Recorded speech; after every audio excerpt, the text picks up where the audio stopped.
Billy, listen to me. What? White men can't jump.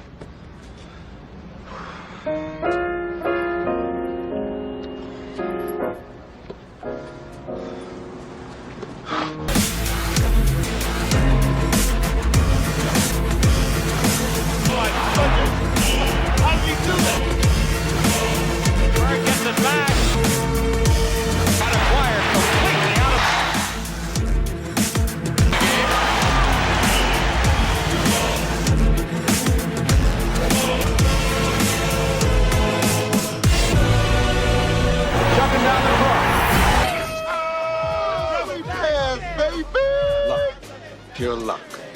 I believe the score is 9-8, ours.